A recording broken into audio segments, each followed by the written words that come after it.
20-degree below zero feel. The reality is the entire tri-state will feel like it's below zero first thing in the morning. So in the morning, this is the way it's going to feel like for the kids heading out to school, so make sure they're bundled up. We're talking about single digits in Cincinnati and feeling below zero. Colder in other spots, guys. We're back in a few minutes to tell you when we break this frigid weather.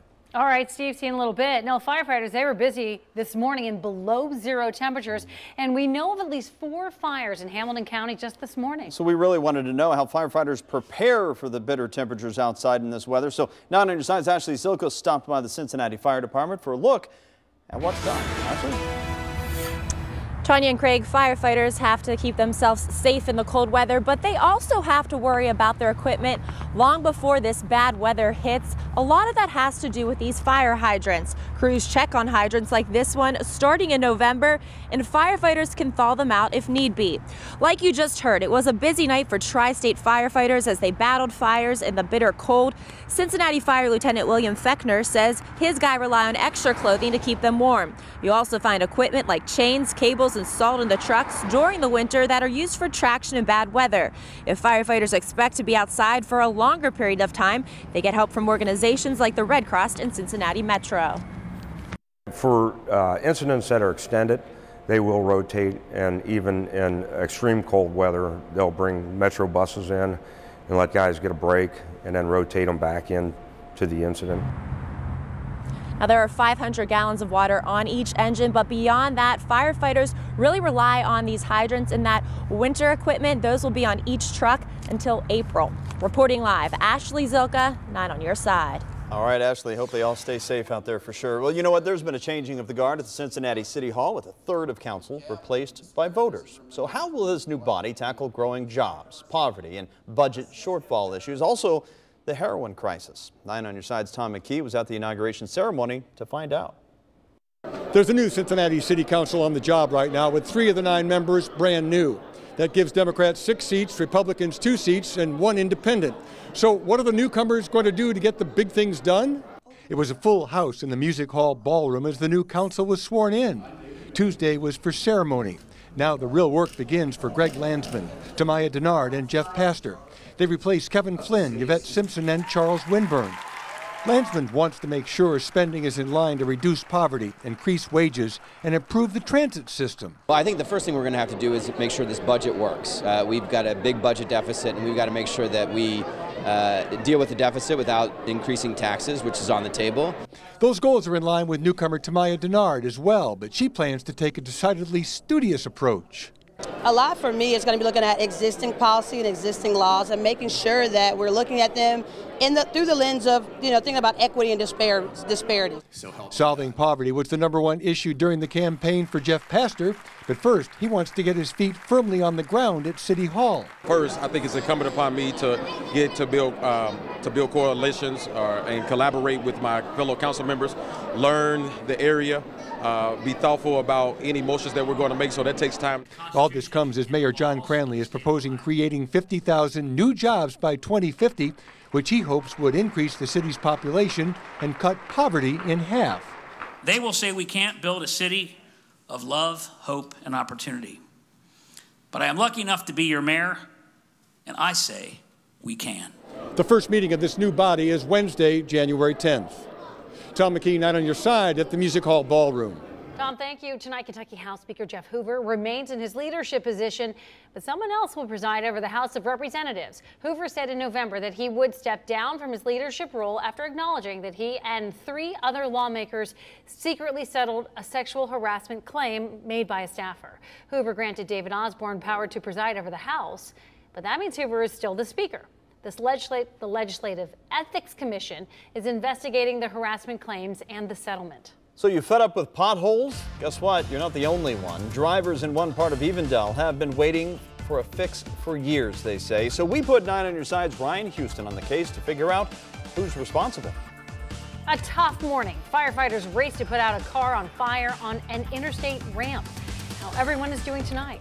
And support for protesters. President Trump's administration says it has an obligation not to stand by as turmoil rises in Iran.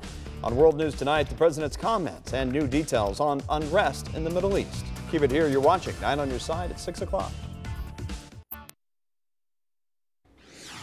A rough start for a driver during the morning commute. Take a look when their car caught fire. You can see what's left of it there. It all happened on the Pike Street exit from on the Pike Street ramp, that is, Interstate 71, 75 near Covington. The driver fortunately got out okay. A business at the Banks is out. Howl at the Moon and Splitsville luxury lanes opened just in summer of 2016. But today, a representative for the Banks confirmed to 9 on Your Side the businesses closed yesterday. As of now, no new tenants are lined up to fill that space.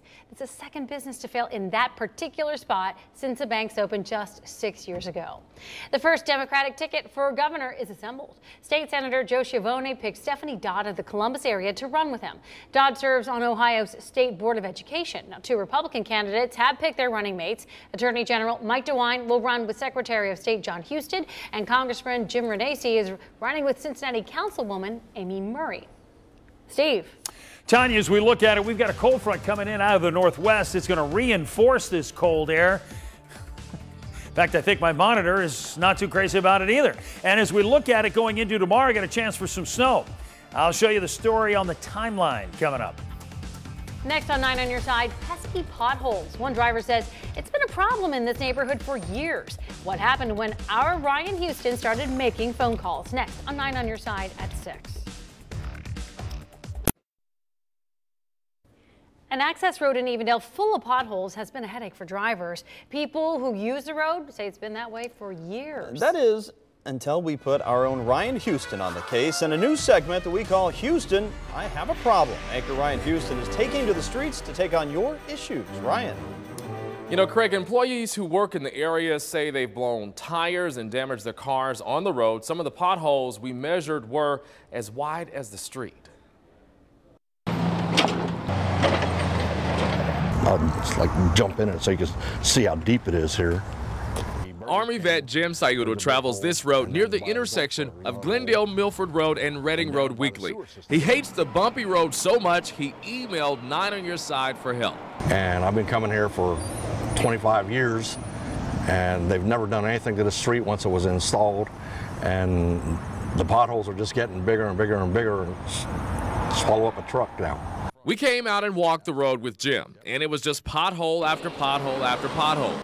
We even used a tape measure and found that one of the potholes was at least 9 feet wide. Originally, this road wasn't here at all, and then someone built it and put in these businesses. The road wasn't finished, and then later on they finished it up to Glendale Milford Road up there and brought it down and then built these businesses back in here. I emailed the village of Evendale, and they emailed paperwork which shows the letter officials sent to the 4 businesses who are responsible for the upkeep of the road. They were cited for violating the Evendale Code of Ordinances. The village ordered them to fix it August 4th, and this is what it looked like in mid-September. Later the same day, Burger King employees told us crews were out actually fixing the road.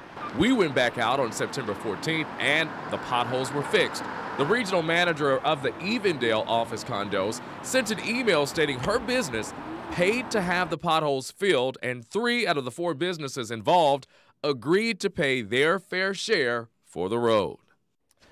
And so, if you have a problem and need some help, shoot me an email at ryan.houston@wcpo.com, or you can leave me a message at 513-852-4976. For Houston, I Have a Problem. Guys, back to you. Ooh, I think you're going to get some phone calls. I'm ready. I heard his phone Houston ringing on the earlier. job. But you can't call Ryan and complain about the forecast and the weather situation outside. Oh, you cold could. You can. You could. I'm not sure he's going to. Yeah, You can't fix it. You You can't fix it. That's No, for sure. no, that's the problem. And I'm not worried. It's not worthy to be shared, really, the way things are going. Got some rough weather next few days, too. Wow. It's going to be a few days in a row. It really is. Let's show you what's up here as we look at your 9 first warning weather.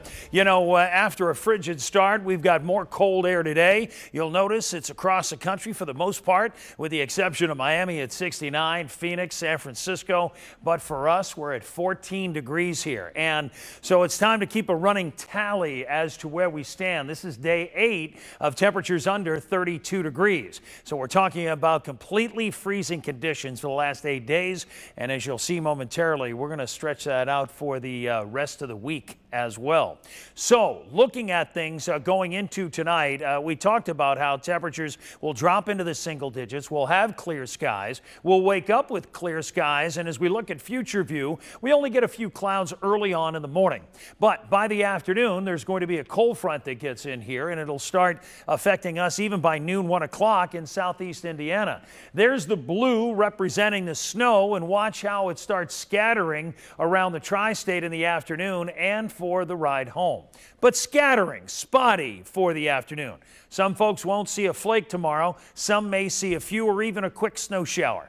There won't be much, if any, accumulation. At best, it would be a dusting, and most likely it'll come around Connorsville, Brooksville, Middletown, Lebanon, Wilmington. As this front starts squeezing across the area, it will hit around the drive home tomorrow. So that's something to keep in mind heading home. Don't be surprised if you do see some, and if you do, know that the road could get pretty slick pretty fast. It's not out of the question. And then as we head through tomorrow night, we're still going to see a few flurries heading through the overnight as the front heads out and leaves the cold air behind. So it's going to be another cold day tomorrow, and it's going to be cold the rest of the week. Let me show you when I think things are going to break. We're going to get another rush of that cold air heading into Thursday, thanks to that cold front tomorrow that I mentioned. Now, as we head to Friday, nothing really changes there too, except to say we'll see a little streak of some clouds from a little jet streak, a little disturbance in the middle atmosphere that slides. Looks like just to our south, so we may very well see some sunshine for a few days, but still the cold air rushes into Saturday. Even with sunshine.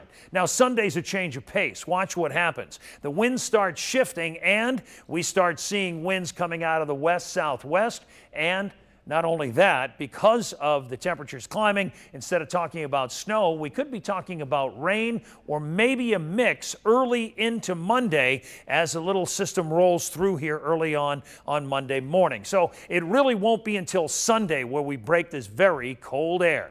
Outside at the moment, we're talking 14 degrees, as I mentioned. Here's the record from this morning, 7 below, just ahead of 6. You'll notice it was 3 back in 28 and 87. That alone gives you perspective, if you think about it, how unusual it is to be this cold at this time of the year. Okay, temperatures, as you look at it now, the wind chill are in the single digits or even below 0. Here are the actual temperatures for overnight, 1, 2, 3, 4 degrees. Tomorrow I have 24, mostly cloudy and the chance for those flurries. And as you look at the 7-day, we continue with that cold air through Saturday, single digits in the morning, finally breaking it, as I mentioned, by Sunday. Now, it may be cold, but the biggest talker of the day belongs to John Popovich in sports. Thanks, Steve. It is a decision that's going to please some and will enrage many others. There's not much middle ground on this one. The Bengals and Marvin Lewis have agreed to a brand new contract that will keep him as the Bengals head coach through the 2019 season at least. Considering all the talk and speculation over the past couple of seasons, this is somewhat of a surprise. Lewis didn't have a contract beyond 2017, and when things went sour again this year, his departure was expected. Just a couple of weeks ago, ESPN's Adam Schefter, a respected NFL observer, reported Lewis would walk away from the Bengals when this season was over. He was wrong, and so were so many others. After Sunday's victory over Baltimore, Lewis said he would be willing to keep coaching, but indicated some complicated matters had to be worked out. Apparently, they have. In a statement released to reporters, Mike Brown talks about Marvin's contributions and said, while recently we have fallen short of our expectations, we have full confidence in him to reestablish winning football in 2018. Lewis thanked the Bengals for their opportunity and said his job is to win a world championship. We have a talented roster full of veterans and leaders and emerging young stars, and I'm committed to making the necessary improvements to put this team in the best position to win. I think you're going to find general agreement among the players that they're glad the coach is coming back. That's the message we've been getting over the last few weeks. Within the hour, running back Giovanni Bernard talked about the season and noted that too much blame is put on the coach. I mean, Marv did what he could with the players that he had, and we just had an up and down season. So it's really on the players. I've always been a guy that, you know, says it's a player's choice to be a good team or a bad team. So yeah. There's going to be a news conference at some point tomorrow at which we expect more light to be shed on this agreement. Obviously, the two sides came together on certain issues. We'll see if any of those issues are made public tomorrow.